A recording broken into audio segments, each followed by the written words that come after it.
주 예수 그리스도 이름으로 하나님 말씀 증거하겠습니다. 우리가 살아가면서 나는 대체 누군가, 나는 세상에서 어떤 사람인가, 참 굉장히 간단한 질문이지만 사실 중요한 질문이라고 할 수 있습니다. 보통은 우리는 하나님의 자녀다, 하나님의 백성이다, 이렇게 하나님 말씀에 많이 기록되어 있고 우리 그 말씀을 많이 들었습니다. 근데 특별히 우리는 바로 하나님의 제사장이다. 참 이건 굉장히 귀한 말씀이지만 감당하기에 참 어려운 말씀이다, 이렇게 느낄 때가 있습니다. 어떻게 내가 하나님의 제사장이 될 수 있나? 그것도 왕 같은 제사장이라고 되어 있습니다. 왕 같은 제사장이다. 왜 그렇게 말씀하셨을까요? 바로 하나님이 우리를 택하신 이유와 목적이 거기 들어 있습니다. 원래 제사장이라고 하는 것은 제물을 드리는 자, sacrifice라고 원문의 뜻은 그렇게 되어 있다고 합니다. 희생 제물을 드리는 사람. 이것을 제사장의 직분을 놓고 하나님 말씀을 가지고 볼 것 같으면은 자기 자신과 다른 사람을 위해서 하나님께 예배와 희생 제물을 드리는 사람이다, 이렇게 정의할 수가 있겠습니다. 그래서 하나님이 무엇을 우리에게 바라시는 걸까요? 이스라엘 백성들 애굽에서 나와가지고 시내산에 와서 하나님께 십계명하고 율례를 받습니다. 그리고 하나님 앞에서 지시를 받는데 바로 성소를 지으라는 거죠. 그래서 우리가 지금 출애굽기 말씀을 통해서 계속해서 보고 있습니다. 지난 시간에 우리가 본 것은 제사장이 입을 옷에 대해서 봤습니다. 그러면 이제 성막과 제사장이 되어 있는 거 아니겠습니까? 그 제사장은 아론 그리고 그의 아들들이 하는 것입니다. 맞는 거예요. 근데 신약 시대에 와서는 우리 하나님의 모든 성도들이 다 제사장이고, 그리고 하나님 앞에 제사를 드릴 그 자격과 책무가 주어졌습니다. 이것은 굉장히 존귀한 신분입니다. 이것은 자기 자신을 위해서 그리고 다른 사람을 위해서 제사를 드림으로써 하나님의 거룩한 백성이 되라는 것이에요. 결론은 그겁니다. 하나님의 거룩한 백성이 되는 것. 너희는 세상 사람과 다르다는 거예요. 우리는 세상 사람과 더불어 살다 보니까 똑같은 인간이고 똑같은 사람입니다. 이렇게 살다 보면 어쨌든 우리가 헷갈릴 때가 있어요. 똑같은 사람 아니냐? 우리도 저렇게 살아도 되는 거예요. 아니다, 이 말이에요. 너희는 거룩한 백성이라는 거예요. 그래서 고린도서 6장 17절에 보면 그러므로 주께서 말씀하시를, 고린도서 6장 17절입니다. 너희는 저희 중에서 나와서 따로 있고 부정한 것을 만지지 마라. 내가 너희를 영접하여 너희에게 아버지가 되고 너희는 내게 자녀가 되리라. 전능하신 주의 말씀이니라 하셨느니라. 고린도서 6장 17절 말씀 우리가 많이 들었습니다. 하나님이 이스라엘 백성들을 애굽에서 끌어내가지고 시내산에 불러모았을 때도 역시 마찬가지입니다. 출애굽 19장 5절 6절 말씀을 읽겠습니다. 출애굽 19장 5절 6절 5절 제가 읽고 6절 같이 읽겠습니다. 세계가 다 내게 속하였나니 너희가 내 말을 잘 듣고 내 언약을 지키면 너희는 열국 중에서 내 소유가 되겠고, 6절 같이 읽겠습니다. 출애굽 19장 6절입니다. 너희가 내게 대하여 제사장 나라가 되며 거룩한 백성이 되리라. 너는 이 말을 이스라엘 자손에게 고할지니라. 세상 모든 것이 하나님께 속했다는 거예요. 또 세상 모든 사람들도 하나님이 만들었습니다.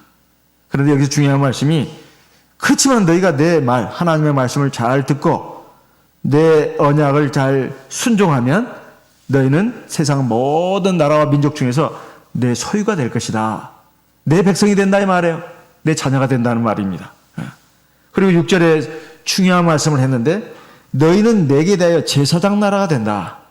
이것은 하나님이 우리를 자기 백성, 자기 자녀로 삼으신 다음에 우리를 자기의 제사장으로 삼으시고, 그리고 이 세상 나라, 아직 구원받지 못한 세상 사람들에 대해서 우리가 어떻게 해야 되느냐, 이것까지 말씀하신 거예요. 첫째는 우리가 하나님의 백성, 하나님의 자녀가 돼가지고 신분이 그렇게 되면 끝난 게 아니라 하나님 앞에 자기 자신을 위해서 제사를 드려야 된다는 거예요. 예배를 드리는 걸 말합니다. 그래야 거룩한 백성이 되잖아요. 뿐만 아니라 아직 하나님의 백성이 되지 못하고 세상 죄악 가운데 살아가는 우리 가족 중에도 그런 사람들이 있고, 우리 친척 중에도 그런 사람이 있고, 우리 친구 이웃 중에도 그런 사람이 있다 이 말이에요. 그런 사람들도 하나님의 백성이 되도록 인도해야 할 책무가 너한테 있다 그 말이에요. 예. 예레미야 11장 4절 5절 말씀을 보겠습니다. 예레미야 11장입니다. 예레미야 11장. 예레미야 11장 4절 5절 말씀. 이 언약은 내가 너희 열조를 새 풀무 애굽 땅에서 이끌어내던 날에 그들에게 명하는 것이라. 곧 내게 이르기를 너희는 나의 목소리를 청종하고 나의 모든 명령을 쫓아 행하라. 그리하면 너희는 내 백성이 되겠고 나는 너희 하나님이 되리라. 하나님이 내 말을 잘 듣고 내 말을 순종해라. 그러면 너희는 내 백성이 되고 나는 너희 하나님이 될 것이다. 아까 출애굽기 19장에 있는 말씀과 그 전반부의 말씀이에요. 예. 그러면 뭘 주겠다는 것입니까? 세상에서도 내가 너희들과 함께하고 너희들의 삶을 책임져 주겠다. 이 말입니다. 그뿐만 아니라 6절입니다.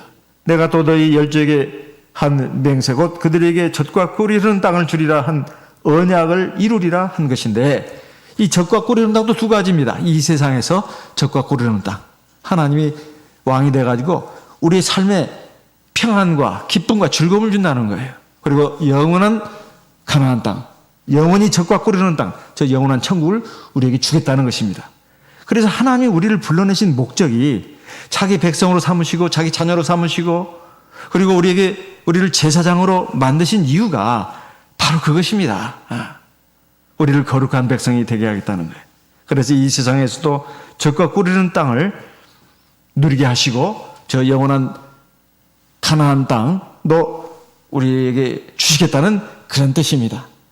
이것이 베드로전서 2장에 가서 한 번 더 또 말씀을 하고 있습니다. 베드로전서 2장 5절 말씀을 읽겠습니다. 베드로전서 2장 5절. 너희는 산 돌같이 신령한 집으로 세워지고 예수 그리스도로 말미암아 하나님이 기쁘게 받으실 신령한 제사를 드릴 거룩한 제사장이 될지니라. 건너뛰어서 먼저 제사장이 되라는 거죠. 신령한 제사를 드릴 거룩한 제사장이 되라. 이렇게 먼저 우리에게 말씀하셨고, 9절 같이 읽습니다. 오직 너희는 택하신 족속이요 왕같은 제사장들이요 거룩한 나라요 그의 소유된 백성이니 이는 너희를 어두운 데서 불러내어 그의 기이한 빛에 들어가게 하신 자의 아름다운 덕을 선전하게 하려 하심이라. 여기에 보면 너희는 왕같은 제사장들이라. 하나님 앞에 이제 늘 예배를 드릴, 이게 제사거든요. 왜 우리가 맨날 교회를 나가나? 이렇게 가야 되나? 신앙생활, 교회생활 하다가 간혹 그 생각이 문득문득 떠오른다고 하는 성도님들이 있습니다. 내가 왜 이렇게 교회를 나가야 되지? 못담시? 이게 좀 쳐다나가면 안 될까? 절 다니는 사람들은 1년에 몇 번밖에 안 나가던데 우리도 그러면 안 될까? 생각날 때 말이야. 좀 괴로울 때, 힘들 때. 그래도 내 삶의 의지가 되고 내가 내 힘을 어떻게 할 수 없는 거 해결해달라고 구할 대상이 그래도 하나님이니까 그때마다 하나님께 찾아와서 하면 되고, 평상시는 내 그냥 세상 사람하고 같이 그냥 살면 안 될까? 이런 그 의문이 든다고 하는 성도님들을 제가 간혹 만났습니다. 이게 맞는 말일까요? 맞는 말 아닙니다. 내가 살아가면서 세상 삶은 너무나 고달프고 힘들고 내가 외롭고 슬프고 절망에 빠질 때 내 힘이 되고 의지가 되줄 그런 신이 하나 있어야 되는데, 하나님이 딱 좋은 분인 것 같아. 그러니까 내가 필요할 때만 좀 내가 의지하고 뭘 구하고 이런 대상이지, 그 외에는 그냥 내가 내 자유롭게 편안하게 그냥 살고 싶어. 그러냐 이 말이에요. 그게 아니다 이 말입니다. 그게 아니다 이거예요. 하나님은 우리를 죄악 가운데서 불러냈다는 것입니다. 자기 백성으로 삼았다는 거예요. 그것도 그냥 자기 백성, 자기 자녀가 아니라 제사장 나라로 삼았다는 거예요.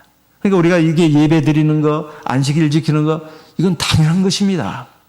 당연한 거예요. 이것도 그냥 의무로만 생각하면 안 돼요. 왕 같은 제사장이에요. 이것은 굉장히 복된 자리입니다. 하나님을 만나고 하나님으로부터 생명의 말씀을 먹고 그리고 하나님이 주시는 생명수를 받아 마신다 이 말이에요. 이게 진짜 생명을 얻는 거예요. 그래서 이 우리가 왕 같은 제사장이라는 것은 이래서 굉장히 중요한 것입니다. 계시록 1장 5절 6절 말씀도 읽겠습니다. 계시록 1장 5절 6절 말씀, 5절 제가 읽고 6절은 같이 읽겠습니다. 계시록 1장입니다. 또 충성된 증인으로 죽은 자들 가운데서 먼저 나시고 땅의 임금들의 머리가 되신 예수 그리스도로 말미암아 은혜와 평강이 너희에게 있기를 원하노라. 우리를 사랑하사 그의 피로 우리 죄에서 우리를 해방하시고 6절 같이 읽습니다. 그 아버지 하나님을 위하여 우리를 나라와 제사장으로 삼으신 그에게 영광과 능력이 세세토록 있기를 원하노라. 5절의 말씀은 예수님에 대해서 말씀한 거예요. 예수님으로 말미암아 우리가 사망에서 벗어났고 우리 죄에서 우리를 해방시켜 주셨는데 그뿐만이 아니라 우리 하나님 아버지 하나님을 위해서 우리를 나라와, 이건 그의 소유된 백성이라는 뜻입니다. 그의 소유된 백성으로 삼으시고 또 제사장으로 삼으셨다 이거예요. 누가요? 예수님께서.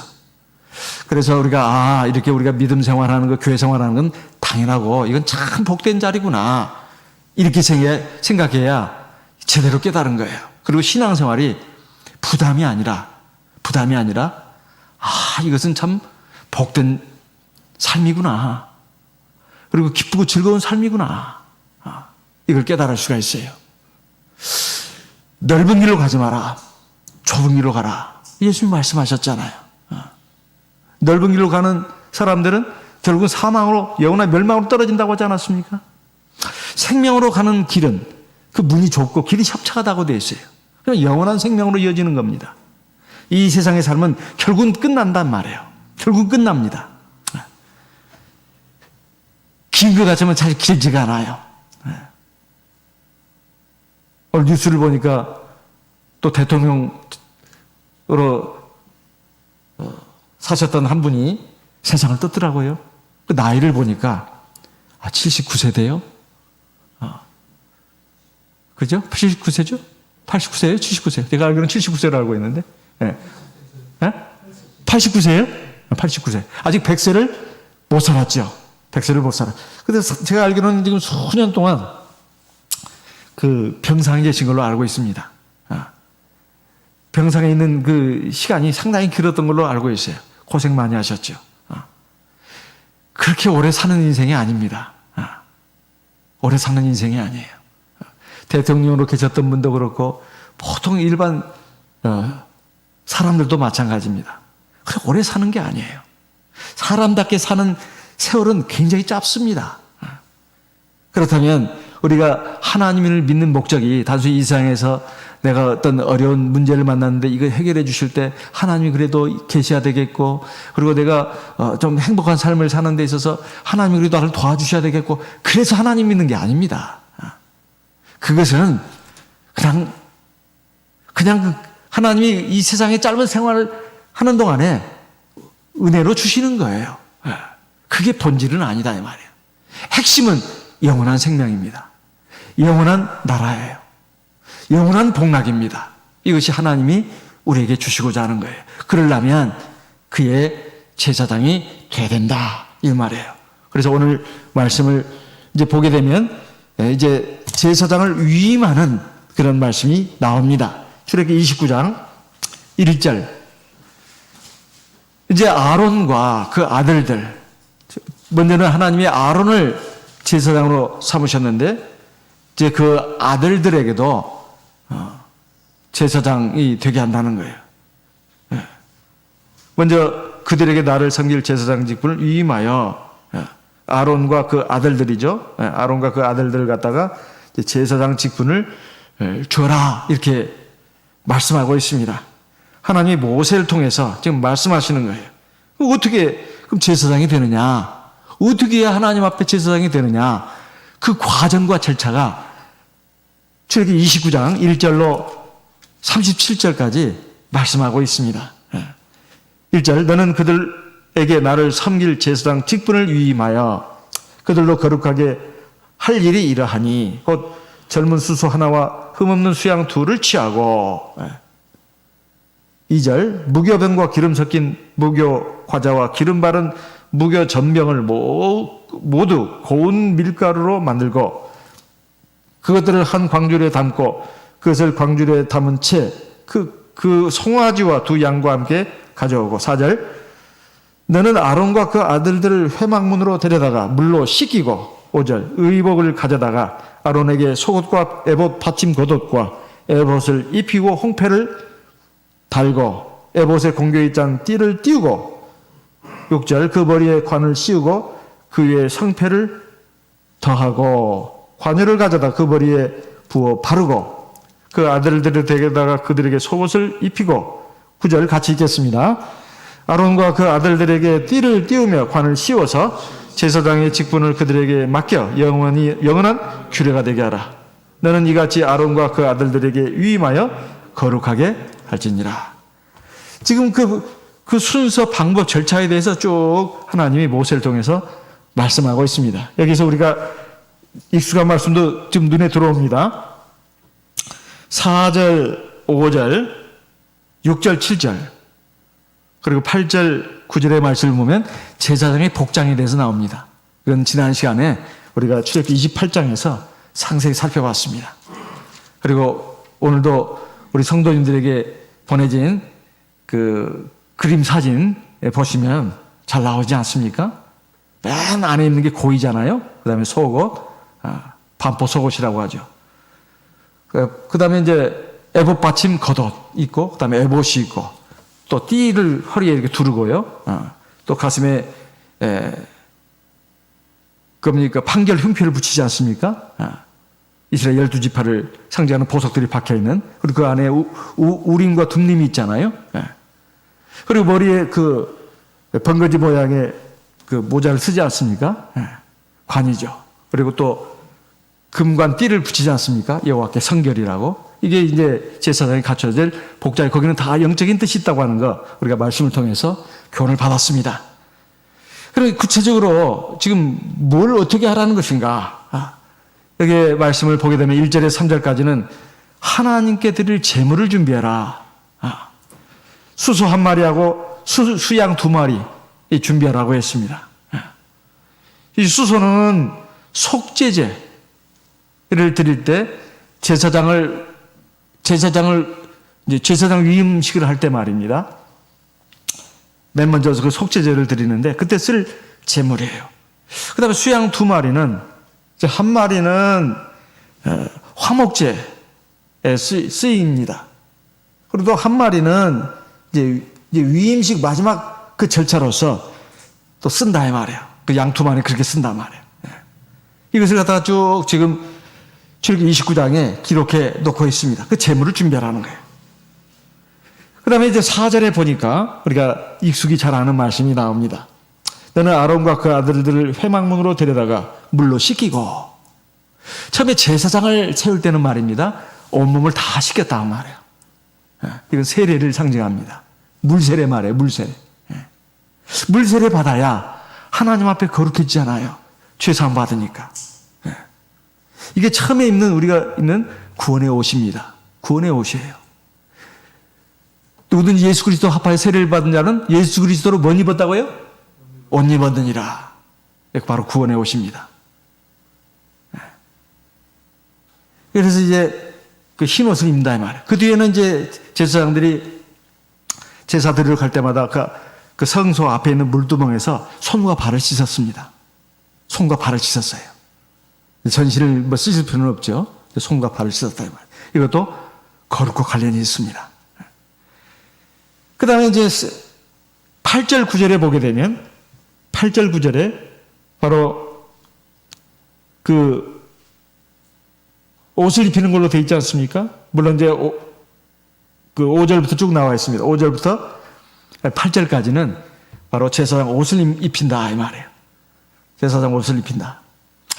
우리가 예수 이름으로 세례를 받으면 우리가 예수 그리스도 옷 입잖아요. 또 옷을 입으라고 되어 있습니다. 이미 제사장의 복장에 대해서는 우리가 살펴봤습니다. 이것은 옳은 행실, 옳은 행실입니다. 거룩한 행실. 이것으로 옷을 입어야 된다는 거 아니겠어요? 그 다음에 이제 7절에는 또 우리가 능히 이해할 수 있는 말씀이 나옵니다. 관유를 가져다가 그 머리에 부어 바르고, 기름은 성령을 상징합니다. 성령을 받으라는 거예요. 성령을 받아야 하나님 앞에서 왕 같은 제사장이 된다. 그런 말입니다.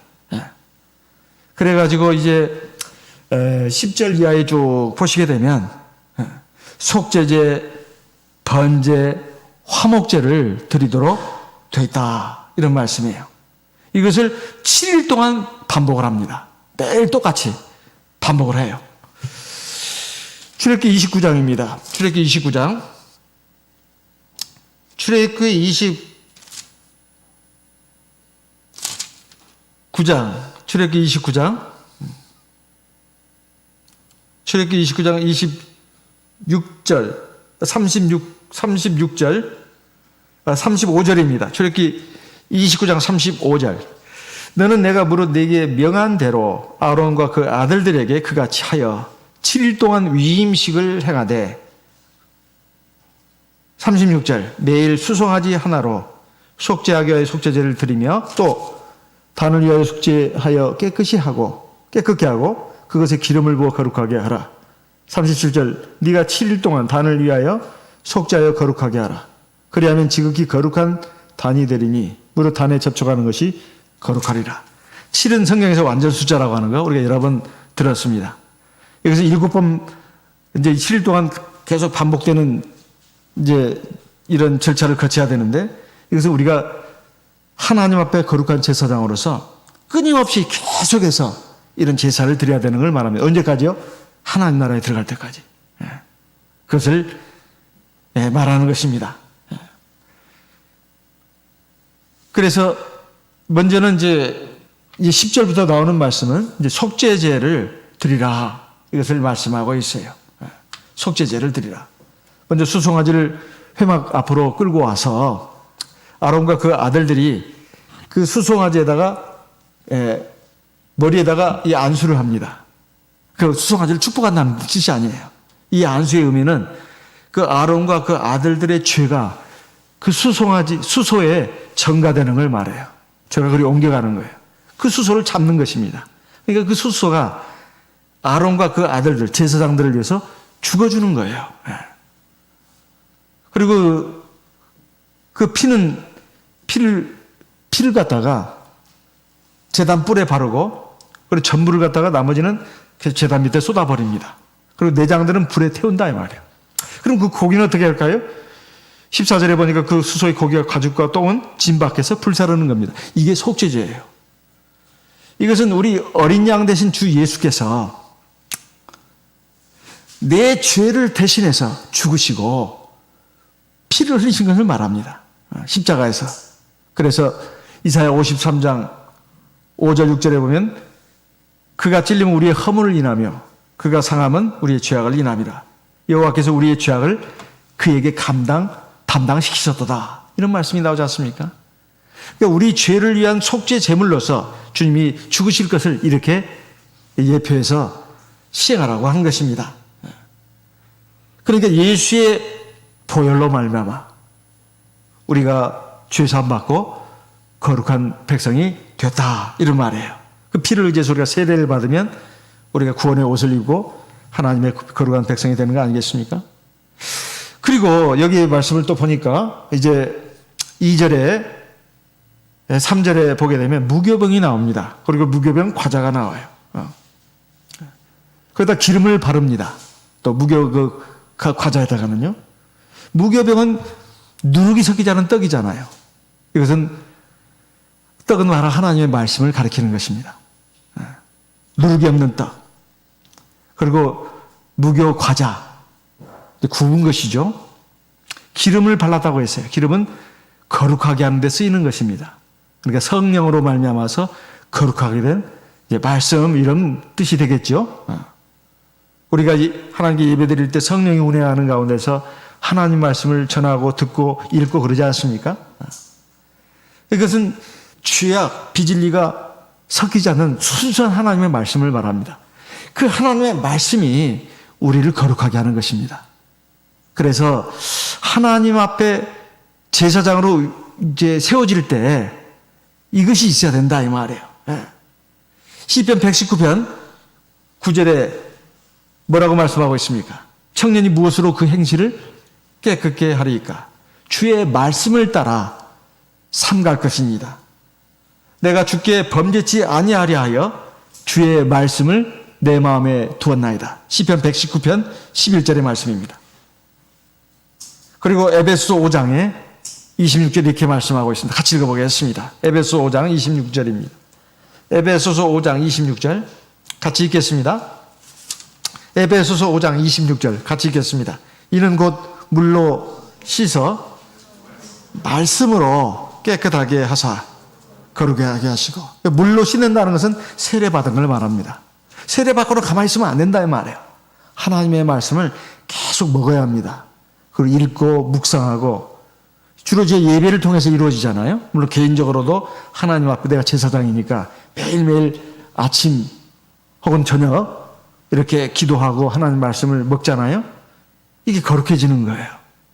우리가 매일 성경을 읽는 이유가 바로 거기에 있습니다. 내가 거룩한 제사장이 되기 위해서.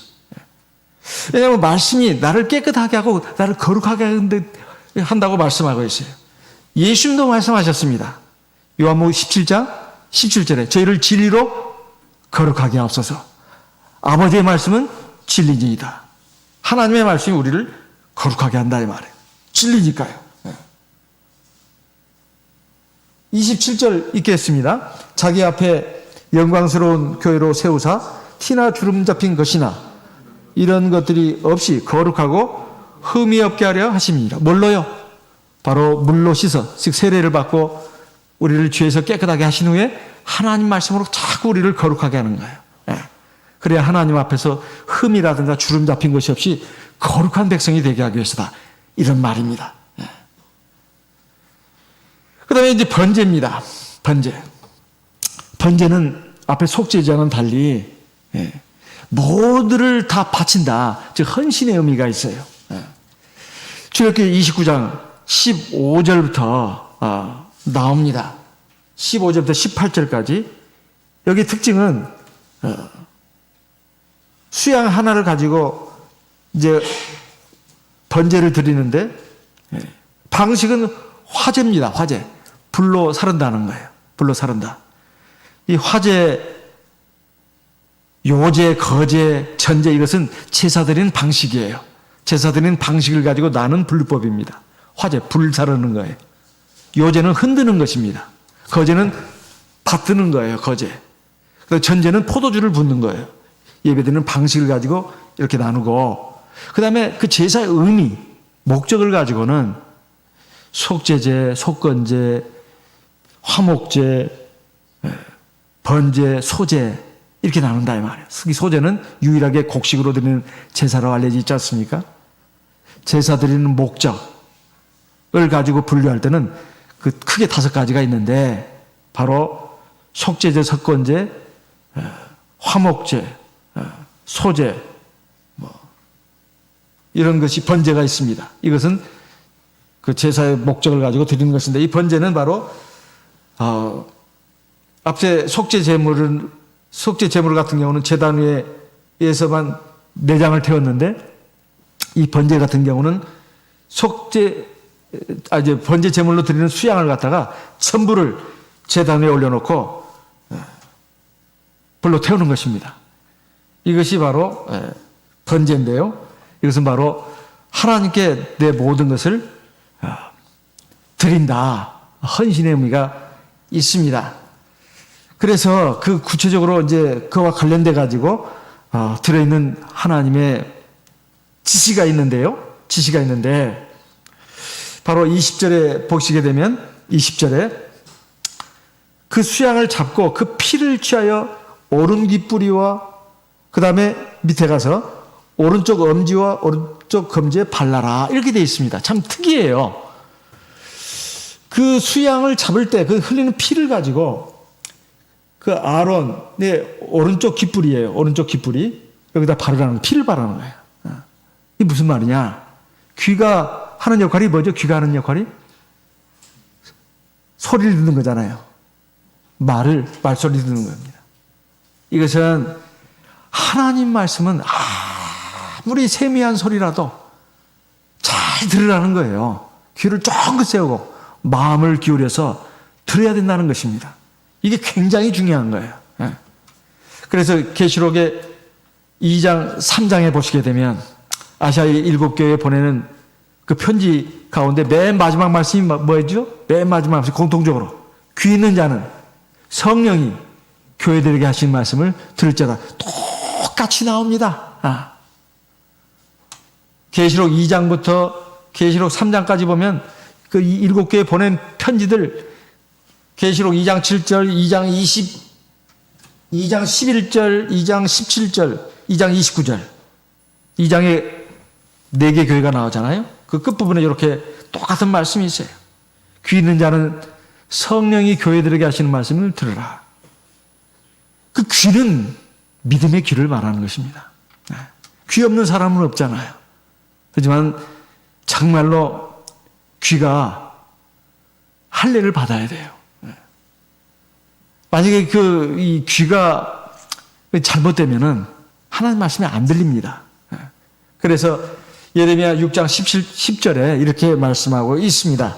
예레미야 6장 10절 같이 읽겠습니다. 예레미야 6장 10절 같이 읽겠습니다. 예레미야 6장 10절입니다. 같이 읽겠습니다. 내가 누구에게 말하며 누구에게 경책하여 듣게 할꼬 보라 그 귀가 할례를 받지 못하였으므로 듣지 못하는도다.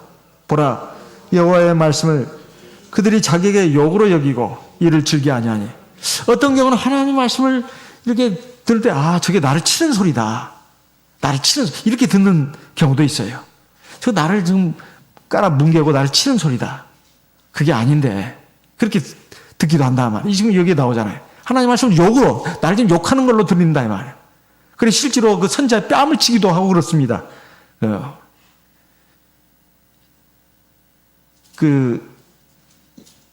이제 유다 나라가 망할 때 참된 선지자가 왕 앞에서 이런 말 하면 그 옆에 거짓 선지자들이 언제 하나님이 너에게 나타나가지고 그런 말 하더냐 하면서 와서 뺨을 탁 때리기도 하고 그래요.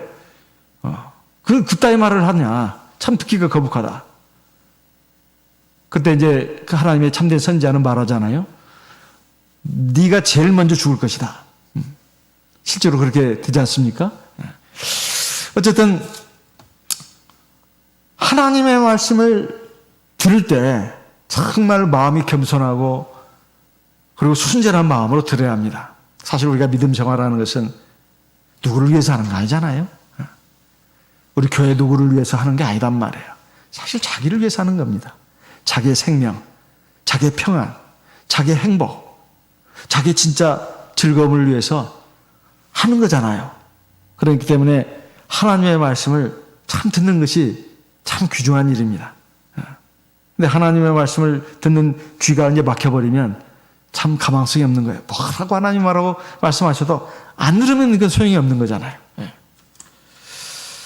시편 119편 99절 100절에 보면 내가 주의 증거를 묵상함으로 나의 명철함이 나의 모든 스승보다 승하며 내가 주의 법도를 지킴으로 나의 명철함이 노인보다 승하나이다. 다윗이 한 말입니다. 자기가 살아오면서 이건 뼈저리게 깨달은 거예요. 하나님 말씀을 생각하고 마음에 새기는 것이 내가 지혜를 갖게 되는 그 길이었다. 그리고 내가 하나님 말씀을 행하니까 정말로 노인보다 내가 더 지혜 있는 사람이 되고 또 나를 가르쳤던 세상의 모든 학자들보다도 더 똑똑한 사람이 됐다. 이런 말입니다. 그다음에 수양의 피를 말해요. 이제 오른손 엄지에다가 바르라고 되어 있어요. 그리고 오른발 엄지에다가 바르라고 되어 있습니다.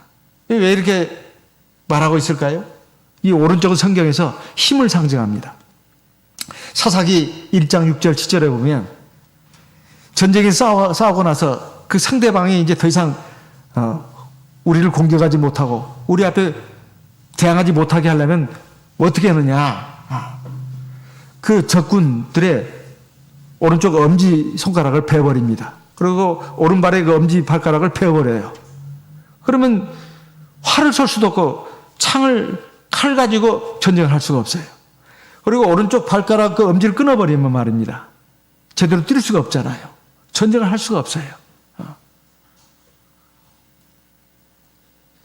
이 오른손의 엄지를 피를 바르라고 하는 것은 바로 손은 뭔가를 하는 것을 말합니다.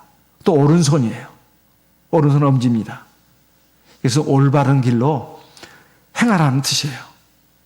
올바른 일을 행하라는 뜻이에요. 그것도 힘있게 말해요. 하나님의 제사장으로서. 또 발은 뭡니까? 길을 가는 데 쓰잖아요. 옳은 길로 가라는 거예요. 잘못된 길로 가지 말라는 거예요. 그것도 옳은 길을 힘있게 걸어가라는 뜻입니다. 옳은 길을 걸어갈 때 힘이 없어. 잘못된 길을 갈 때는 힘이 있어. 그거 안 된다는 거예요. 잘못된 일을 할 때는 막 힘이 있고 옳은 일을 할 때는 힘이 없고 그건 정반대죠. 옳은 일을 할 때 힘있게 하라는 뜻이에요. 오른손 엄지에다가 피를 바르라는 것은 그런 뜻입니다. 그리고 그 오른 엄지 발가락에 피를 바르라는 것은 올바른 길을 힘있게 하라는 뜻이에요. 이것이 바로 하나님의 제사장으로서 해야 될 일이다 이런 말입니다. 이게 바로 번제다 그런 말이에요. 전부를 하나님 앞에 헌신한다 이런 뜻입니다. 그 다음에 세 번째는 화목제입니다. 이것은 하나님과 하나님의 제사장이 교제하는 걸 말하는 거예요. 친교하는 걸 말합니다. 먼저 피를 제단에 뿌리고 일부는 제사장의 옷에 뿌렸습니다. 이것이 출애굽기 29장 21절부터 출애굽기 29장입니다. 21절부터 28절에 기록된 말씀이에요. 이것은 이제 화목제에 대해서 기록하고 있는데 여기에 또 요제가 나옵니다. 제사장이 고기와 떡을 흔들어서 요제로 삼으라. 이건 제사드리는 방식이죠. 그리고 28절에 보면 화목제물의 그 수양의 가슴과 넓적다리는 거제로 드린다. 이렇게 들어서 말이에요. 하나님께 바친다는 거죠. 그리고 그것을 제사장이 먹는 것입니다. 하나님 앞에서 말이에요. 그래서 이것을 하나님과 제사장의 그 사랑의 교제라 이렇게 본다. 화목제라는 건 그런 뜻이다. 이런 말입니다. 이런 말이에요. 그리고 이제 피를 갖다가 왜 하필이면 제사장의 옷에 뿌리냐 말이에요. 사실 옷에 뭐 묻는다는 것은 이건 꺼림칙한 일이잖아요. 이건 다 영적인 의미가 있는 것입니다. 제사장의 옷에 그 흰 옷인데 말이에요. 그거다 수양의 피를 갖다가 뿌리면 어떻게 되겠어요? 아니 보기 싫잖아요. 이게 뭐 눈에 보기 좋아라 보기 싫어라 그런 뜻이 아닙니다. 바로 아미 앞에 속죄제도 했는데 뭐땀시 또 피를 또 여기다 제사장 옷에다 바른담? 아무리 하나님의 제사장이 돼서도 거룩한 제사장이 돼서도 살아가면서 죄를 짓잖아요. 그러면 뭘로 거룩해져야 되겠습니까? 마찬가지입니다. 똑같아요. 피예요. 피. 속죄제물의 피입니다. 즉 예수의 피예요. 계시록 7장 9절 10절 말씀을 읽겠습니다. 계시록 9장입니다. 계시록 9장 7절 계시록 9장 7절 잘못 불렀습니다. 계시록 7장입니다. 계시록 7장 9절 이 일 후에 내가 보니 각 나라와 족속과 백성과 방언에서 아무로도 능히 셀 수 없는 큰 무리가 흰 옷을 입고 손에 종려 가지를 들고 보좌 앞과 어린 양 앞에 서서 10절 큰 소리로 외쳐 가로되 구원하심이 보좌에 앉으신 우리 하나님과 어린 양에게 있도다 하니 하나님 앞에 구원받은 성도들이 이제 하나님 나라에 들어갈 성도들입니다. 초기의 성도들이 아니고 이제 하나님 나라에 들어갈 정도로 완성된 성도들을 말하는 거예요. 이 성도들이 손에 종려나무 이건 승리의 상징이잖아요. 이 세상에 육신을 가지고 고달픈 인생길, 죄악의 삶을, 죄악의 세상 가운데 사느라고 얼마나 힘들었어요. 예? 근데 승리했다 이 말이에요. 그래서 종려나무 가지를 든 거예요. 그다음에 흰 옷을 입었어요. 대체 이들이 누군가? 예, 물었습니다. 사도 요한이 물었어요. 그랬더니 그 중에 24장로 중에 하나가 대답을 했습니다. 13절 장로 중에 하나가 응답하여 내게 이르되 이 흰 옷 입은 자들이 누구며 또 어디서 왔느냐. 14절 같이 읽겠습니다. 14절 내가 이르되 내 주여 당신이 알리다 하니 그가 나더러 이르되 이는 큰 환난에서 나오는 자들인데 어린 양의 피에 그 옷을 씻어 희게 하느냐. 여기 보니까 큰 환난에서 나온다고 되어 있네요. 여기서 우리가 좀 명확히 알아야 할 게 있습니다. 환난 자체가 그 사람을 희게 만드는 거 아닙니다. 그러면 세상에 고생한 사람들 다 거룩해지게요? 하나님 백성도 마찬가지예요. 환난을 당한다 해서 다 깨끗해지는 거 아니에요. 환난을 당할 때 사람은 기본적으로 그 사람이 정말 하나님 나라에 들어가게 생명책의 이름이 동명령이 확실한 사람이라면 회개하게 돼 있어요. 고난을 만날 때 자기를 돌아보게 돼 있어요. 아, 내가 하나님 앞에 부족한 게 있구나. 잘못된 게 있구나. 그걸 깨닫고 회개를 한다 이 말이에요. 그러면 우리가 세례 받을 때 입은 그 구원의 옷이 있잖아요. 바로 세례 옷이죠. 근데 이것이 완전한 구원의 옷이에요. 그 어린 양의 피가 우리가 세례 받을 때 그 받은 물은 바로 예수의 피입니다. 그 피가 바로 우리를 깨끗게 하는 거예요. 세례를 또 받고 또 받고 그런 거 아닙니다. 그래서 환난 가운데서 우리가 하나님 앞에 자기를 돌아보고 회개하면서 하나님 앞에 내 죄를 용서해 주십시오. 나를 불쌍히 여겨 주십시오. 하나님이 그 회개 기도를 보시고 그 어린 양의 보혈로, 즉 우리가 받은 세례가 바로 완전한 세례입니다. 그 어린 양의 피가 우리 옷을, 우리가 그 세례 받고 나서 막 때가 많이 끼잖아요. 그것을 깨끗하게 씻어주는 거예요. 내 그 세례 옷입니다. 그 옷이 그 옷이에요. 그래서 환난을 통해서 우리가 나의 죄와 허물을 깨닫고 하나님 앞에 회개 기도를 하면 하나님이 그 어린 양의 피, 예수의 피로 내 그 세례 받을 때 입은 옷에 그 묻은 것을 갖다 깨끗이 씻어준다 이 말이에요. 흰 옷이 되는 거예요. 예. 그 옷을 우리가 하나님 나라에 갈 때까지 빠는 것입니다. 씻는다는 것은 빠는 거예요. 예. 그래서 계시록 22장 말씀을 보겠습니다. 계시록 22장 14절 같이 읽겠습니다. 계시록 22장 14절 같이 읽습니다. 계시록 22장 14절 그 두루마기를 빠는 자들은 복이 있으니 이는 저희가 생명나무에 나아가며 문들을 통하여 성에 들어갈 권세를 얻으려 함이라. 그 두루마기는 바로 흰옷이에요. 세례받을 때 입은 흰옷. 그것을 뭘로 빤다고요? 예수의 피로 빤다. 어린 양의 피로. 그러면 우리가 계속 거룩해지잖아요. 그럼 회개 기도를 말합니다. 아까도 말씀드렸다시피 회개 기도만 가지고 되는 건 아니고 하나님의 말씀을 자꾸 먹어야 우리가 거룩해지는 겁니다. 우리가 깨끗해지는 거예요. 하나님의 말씀, 그리고 뭐예요? 진리의 말씀이죠. 그리고 회개 기도.